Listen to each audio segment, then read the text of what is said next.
Dans toute l'Afrique, la criminalité est alimentée par de nouveaux réseaux numériques. Grâce au téléphone portable, à l'Internet, aux services bancaires électroniques, les criminels coordonnent leurs affaires et contournent les frontières. Mais les données numériques laissent des traces et les compétences numériques et analytiques peuvent et parviennent à mieux comprendre les tendances criminelles. À ce jour, 5 pays africains s'efforcent de renverser la tendance de la criminalité, mettant en place un nouveau modèle de prévention, lequel pourra être utilisé sur tout le continent.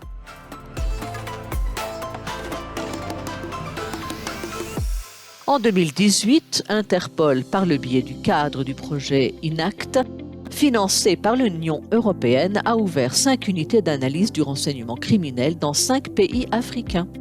D'ores et déjà, ces unités remplissent des fonctions stratégiques majeures. Elles permettent aux décideurs politiques d'endiguer les tendances criminelles émergentes grâce à des rapports d'analyse précis fondés sur une analyse pointue des renseignements criminels.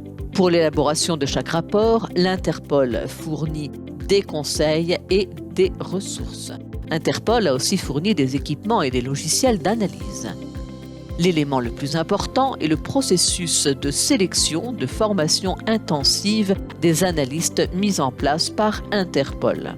La sélection commence avec 20 officiers nommés, généralement jeunes, mais avec au moins 5 ans d'expérience dans la police. Suite à la formation initiale, seuls 5 ou 6 candidats sont sélectionnés pour faire partie de la nouvelle unité. Chaque unité est intentionnellement petite afin d'assurer que chaque analyste bénéficie d'une attention personnelle et puisse au fur et à mesure développer ses compétences. Interpol fournit année après année des séances de formation intensive, des réunions mensuelles de tutorat et reste disponible pour toute assistance à toute heure et 7 jours sur 7. Pour la pérennité de l'unité, chaque analyste doit rester au sein de l'unité plusieurs années et ne peut être transféré que si auparavant il a formé un remplaçant. Cette obligation doit être approuvée et signée par le chef de la police nationale. Outre les analystes stratégiques, les unités peuvent aussi soutenir les opérations de police sur le terrain. L'unité du Niger a analysé plus de 1500 appels téléphoniques et textos pour identifier les suspects dans 23 affaires de cyberfraude pour un montant de 100 000 €. L'unité du Congo, après une attaque informatique de plusieurs millions d'euros contre la Banque postale du Congo, a découvert des liens qui ont mené à 18 arrestations. L'unité ougandaise, qui traquait les ravisseurs d'une touriste américaine et de son guide ougandais, a analysé les données de plusieurs dizaines de téléphones portables pour retracer l'itinéraire des kidnappeurs et les trouver. Cela a permis de procéder à 11 arrestations.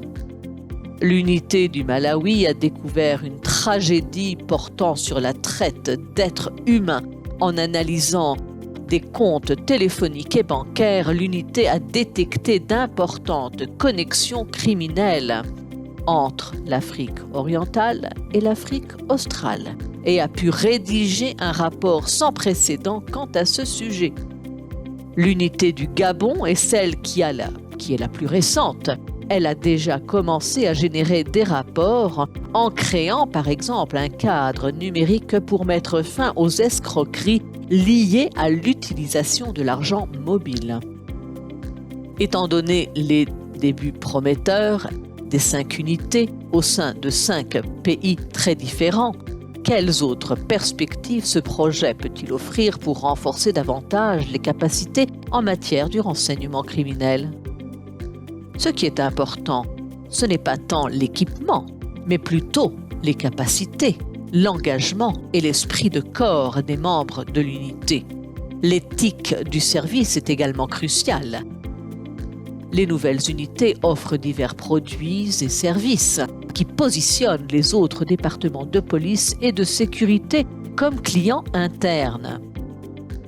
Notre position géographique nous place dans une situation de menace sécuritaire.